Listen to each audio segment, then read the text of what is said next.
Olá, olá, queridos! Era para ser no Vencedores e Perdedores a inauguração do nosso novo cenário em vídeos abertos com este gato trouxa que está dormindo.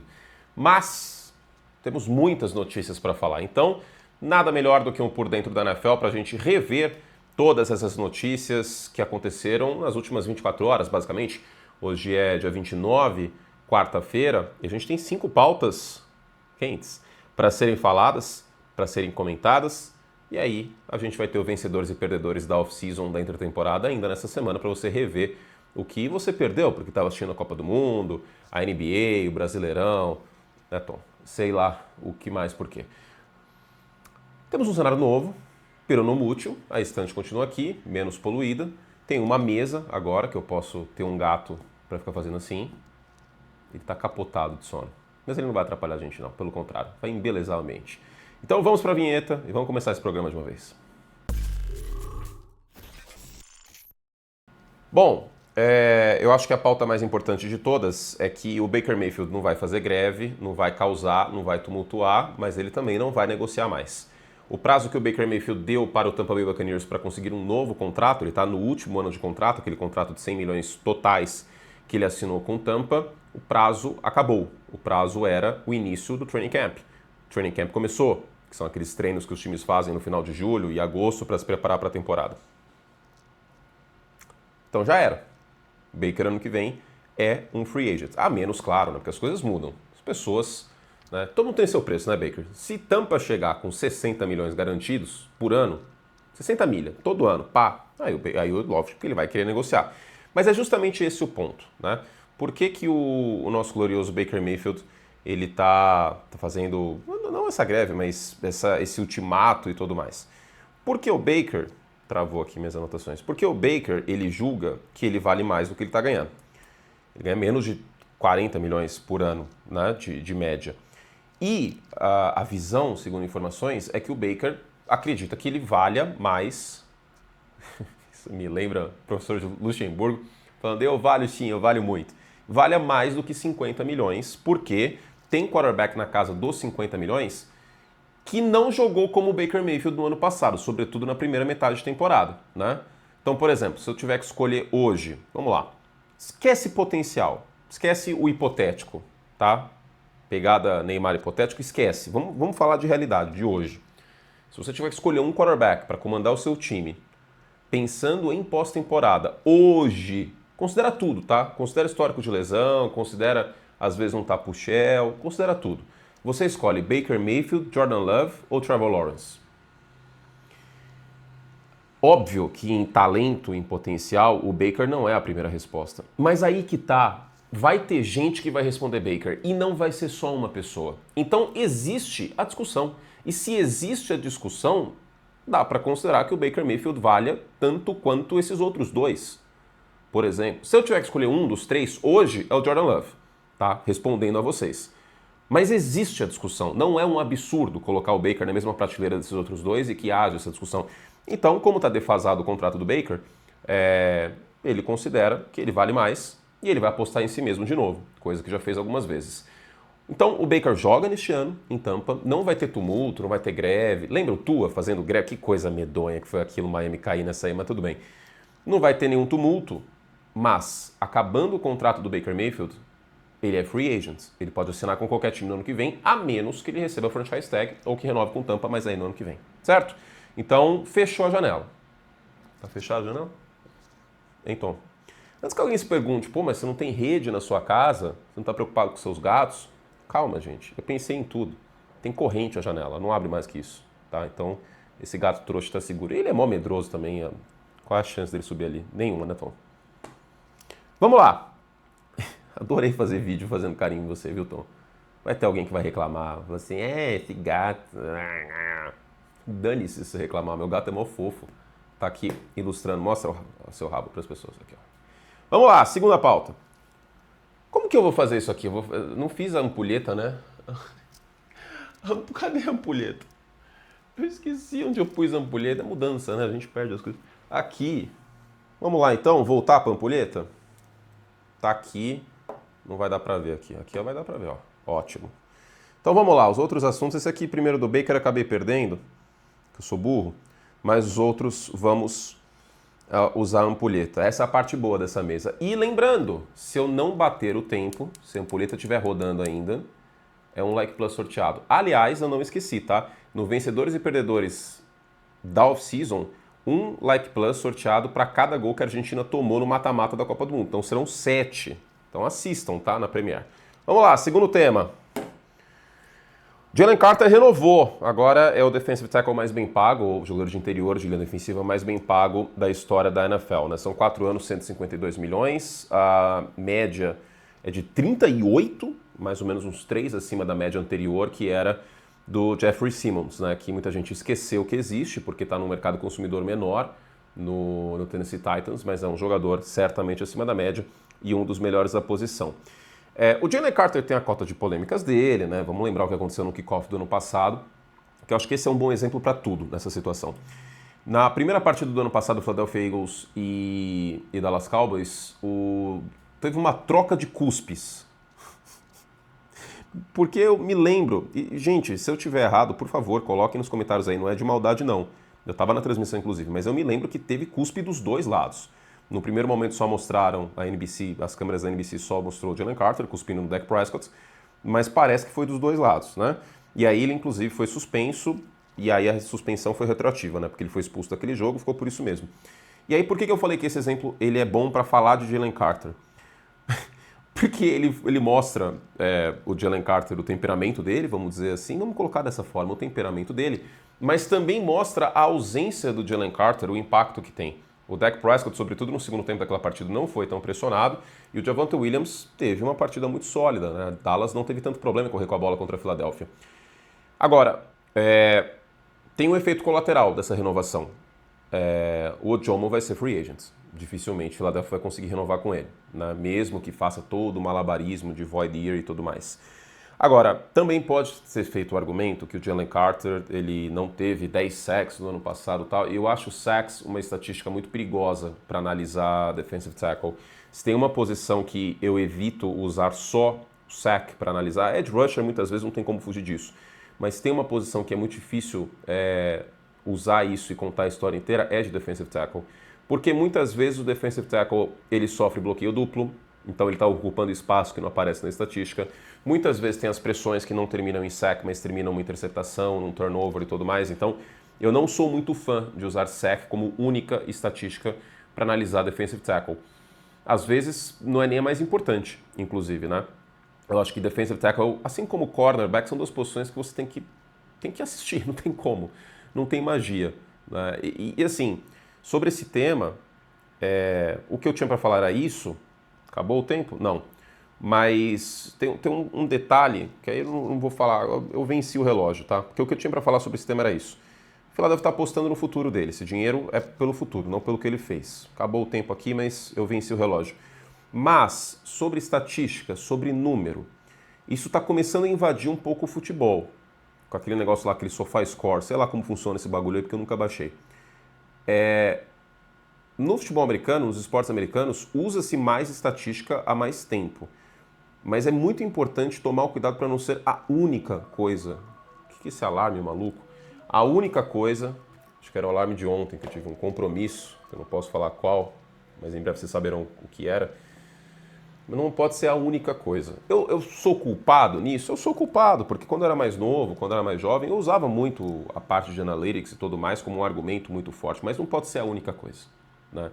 Então eu venho tentando sempre trazer mais contextos, né? Não só esse.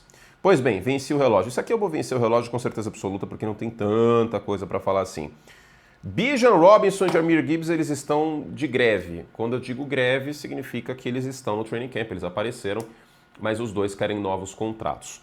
E eles querem esses novos contratos pelo contexto que a gente tem nesse momento na vida. Devon Achane e o Breece Hall renovaram faz pouco tempo, na off-season, e eu acho muito difícil que alguém acredite que Devon Achane e Breece Hall são running backs melhores do que Bijan Robinson e Jahmyr Gibbs. Alguém acha isso? Eu tô realmente querendo saber. Assim, o Achane tem o argumento, já teve 200 corridas para mais de 10 jardas e tal, mas o Gibbs, eu vou nem entrar no mérito do Bijan Robinson, o Jahmyr Gibbs é um running back melhor do que o Devon Achane. Ele não é mais rápido que o Devon Achane, mas ele é melhor. né? Isso é uma coisa muito importante para a gente falar também. Não é só velocidade que conta, não é só highlight que conta, né? Na posição de running back. E no caso do Bijan Robinson, ele é absolutamente completo em todas as ferramentas que você quer de um running back, recebendo passe, explosão, aceleração, velocidade final, bloqueador. E aí fica a questão, né? Primeiro, eu acho que eles estão certos. Dificilmente eu não vou ficar do lado do jogador nessa situação, né? No caso do Tua, eu não fiquei. Mas eu acho que eles estão certos. Primeiro porque eles apareceram no camp, não estão dando chilique, não estão causando. É o chamado hold-in, né? Que é o cara ir para o training camp, mas ele não treinar. Segundo, vale lembrar que o running back, mais um motivo para estar do lado deles nessa situação, é que eles ainda estão defasados. Por incrível que pareça, eles ainda estão defasados. Vamos fazer um comparativo aqui. O Jalen Carter está com 38 milhões de média.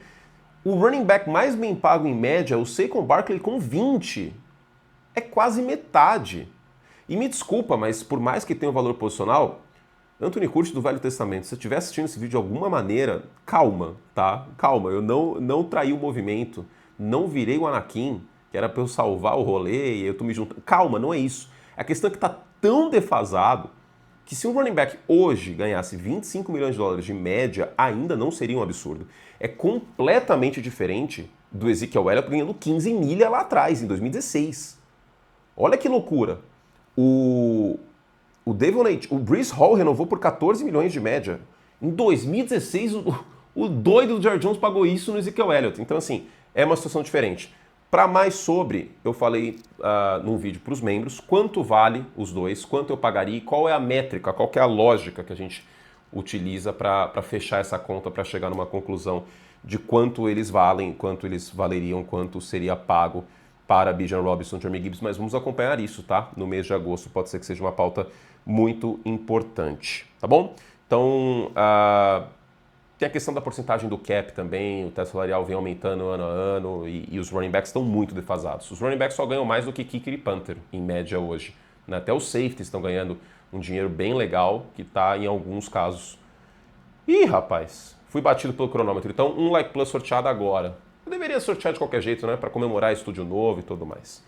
Pois bem, então estou com dívida de um aí. Eu do futuro, sorteia. Continuando no tema renovações, o Denzel Ward renovou o contrato 2 anos, 62 milhões e tornou-se, mais uma vez, o cornerback mais bem pago da NFL. Só contratos aqui, né? Virou um grande valor econômico o nosso programa, né? Já tivemos um momento por dentro do direito, que eu dissecava questões criminais envolvendo jogadores, né? Que aconteceu bastante nessa off-season, agora virou um valor econômico aí. Como que chama o programa da Globo News de economia? Eu não me lembro agora, mas tudo bem.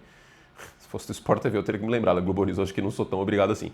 Mas vamos lá, 2 anos, 62 milhões de extensão, desses 62, 52 garantidos, que para ele é maravilhoso, e a média vai ficar em 31 e uns quebrados, né? A maior média anterior era do Trent McDuffie, que teve contrato renovado com o... Tem um sol na minha cara aqui, é isso? Com o... Tô me sentindo no AT&T Stadium, com o sol batendo na minha cara aqui na percebendo. Com os Rams, tá? O McDuffie foi trocado para os Rams e renovou o contrato e agora o Denzel Ward está acima. Cornerback é um pouco parecido com quarterback. O próximo franchise cornerback da vez é o que vai ganhar o contrato maior e tá tudo certo, é assim que funciona e tá todo mundo acostumado. Porque os grandes cornerbacks, os grandes wide receivers, os grandes apressadores de passe, edge rusher, os grandes quarterbacks, eles não chegam na free agency. Se eles são bons, se eles são potencialmente top 10, os times vão renovar com eles. Então não tem muito o que fazer, 2 anos só de extensão, Denzel Ward continua em Cleveland. Tem um outro ponto também, que o Cleveland Browns tem dinheiro para gastar.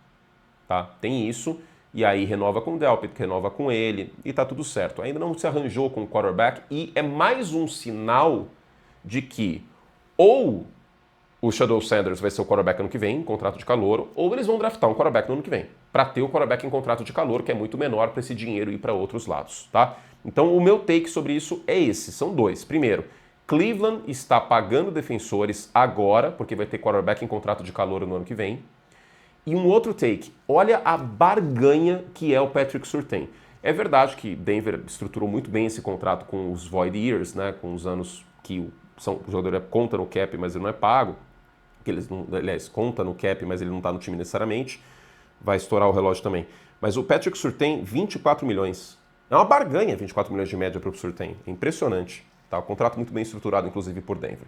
Bati o relógio. Por pouco, mas bati. Agora que a ampulheta está aqui do meu lado, Vocês conseguem ver ela? Ah, agora vocês conseguem ver ela melhor, né? Tava muito na frente. Mas a parte de cima vocês estavam vendo. Bati o relógio, Tom. E você segue no seu soninho maravilhoso, né? Você vomitou hoje de novo, né? No Vencedores e Perdedores apareceu ele vomitando. Mas acho que é por causa de poluição, fuligem, não sei. Aí o gato se lambe, aí se intoxica, mas ele tá bem, tá comendo bem, tá nanando, muito bom. Vocês estavam com saudade do Tom? O Tom aparecia bastante no meu primeiro apartamento. Não, que eu alugava, que eu morei sozinho, né? Que tinha a mesa aqui atrás, o Tom subia direto. Agora ele tá subindo bastante aqui também. Vamos lá, quinto tema. Quanto tempo de vídeo temos? 16 minutos. Tamo bem, tamo bem. Vamos pro quinto tema e a gente mata essa questão. Sobre Bijan Robinson e Jeremy Gibbs, eu vou falar mais um vídeo para os membros, tá? Então assina o Like Plus, R$8 por mês, vocês já sabem como funciona. E tem 32 por 32 de volta, as prévias de temporada, tá? Então vale ainda mais assinar, daqui a pouco eu faço o merchan. Vamos pro último tema? Vita Vea quer uma troca. Mas a grande questão é que ele pediu para ser trocado porque ele sabe que é o último recurso que um jogador tem. O jogador pode causar, espernear, etc. O último recurso para ele virar pro time e falar assim, galera, eu tô falando sério, é basicamente pedir uma troca. Seria o equivalente a pedir para abrir o relacionamento? Não. Claro que não. Não sei por que fiz essa analogia. Geralmente eu faço a analogia do Tinder, mas também acho que se você tá no relacionamento e baixa o Tinder, aí já é considerado como traição, né? Vamos fazer esse debate. Eu acho que sim. O Vita Vea teve 4 sacks e meio no ano passado e novamente eu estou usando esse número para mostrar que não é a única coisa que conta para defensive tackle. Parece um número baixo, mas vale lembrar que o Vita Vea teve mais de 50% de ocasiões nos últimos 3 anos que ele foi bloqueado por 2 jogadores. O Vita Vea, ele é uma peça raríssima para times que rodam front com 3 jogadores com a mão na terra, ou seja, front 3-4. O meio desse 3-4, ele tem que ser um cara muito maior para ocupar mais espaços do que um front com 4 jogadores com a mão na terra, front 4-3. Eu sei que os times rodam mais níquel, é óbvio isso, mas o front continua tendo a essência de 3-4 ou 4-3, especialmente essa questão do defensive tackle do meio. No 3-4 é o Vince Wilfork, é o Vita Vea, são caras muito grandes para ocupar espaço, porque ele tem que ocupar 2 espaços. No 4-3 não necessariamente. Então, não necessariamente os 4 sacks e meio é o mais importante aqui, mas a quantidade de bloqueio duplo que ele atraiu. Porque se ele está ocupando espaço, sobra espaço para outros, né? E mesmo sobrando espaço para outros, Tampa não foi um time que teve destaques na posição de apressador de passe, né? Na ponta. Então, a gente tem que ir um pouco além dos números nesse caso. Vita Vea foi Pro Bowler em 2024 e que neste ano ele tem 17 milhões de impacto na folha. Gente, 17 milhões significa que ele é o 22º defensive tackle. É muito pouco. É muito distante dos 35 do Jeffrey Simmons, é muito distante dos 38 do Jalen Carter. No caso do Jalen Carter, um front diferente, como já falei, né? Ele não é o único defensive tackle. Tem outro ali do lado dele, são perfis diferentes de posição, mas ele tem seu valor. E aí eu vou fazer um vídeo para os membros falando quais times podem trazer o Vita Vea. Aqui eu vou falar o seguinte, não sei se vai dar ruim isso, porque não vai dar para pagar o Baker e o Vita Vea para 2027, tá? Tampa, neste momento, tem 8 milhões na folha e no ano que vem tem 35. E vai ter que pagar provavelmente o Baker. Vamos ficar de olho nisso, pode ser que o Vita Vea a gente tenha mais notícias em breve. E eu venci mais uma vez a ampulheta, sendo vencida, ainda tem um pouquinho aqui. Então vai ser só um Like Plus. Mas calma, do Vencedores e Perdedores essa semana eu vou sortear 7. Então assista a Premiere, coloque lá para o YouTube te avisar, que tem bastante conteúdo vindo aí também pela frente, tá? Eu vou fazer um recap da off-season também, as notícias que você perdeu, que você estava fazendo qualquer outra coisa, Copa do Mundo, cuidando do seu gato, levando sua avó no Aikido, enfim, tem esses outros vídeos. E tem também, claro, as prévias de temporada, o 32 por 32. 32 times sendo analisados, a gente já fez Saints, a gente já fez Bills, a gente já fez Dolphins, Cardinals, Panthers, a gente já está andando com esses vídeos agora no final de julho, e eles estão, esses primeiros, exclusivos para os membros, tá? Alguns serão abertos, mas a maior parte exclusiva para os membros, que é o momento que basicamente eu ganho membro aqui. Né? Ah, por que você vai fazer todos abertos? Primeiro que não tem nem como o YouTube acomodar 32 vídeos fora os outros em aberto. Ia canibalizar o algoritmo, tem isso. Segundo que é o momento que eu vou ganhar membro, gente. Simples assim. Simples assim. Então eu quero que você venha. Eu estou te mostrando aqui, ó. Quem quer rir tem que fazer rir. E você vai rir bastante. Ah, você vai rir muito nessa temporada. Você vai rir muito, vai dar ração para esse gato gorducho, peludo. E vamos juntos para mais uma temporada da NFL, tá? Então, 32 por 32. No primeiro comentário tem os vídeos para os membros, para membras também, membros. E vamos juntos nessa. Um beijo para vocês. Fizemos o estrago que podíamos. A gente volta amanhã com mais, amanhã depois. Tem o Vencedores Perdedores, tem um monte de vídeo, é isso aí. Até a próxima. Tchau!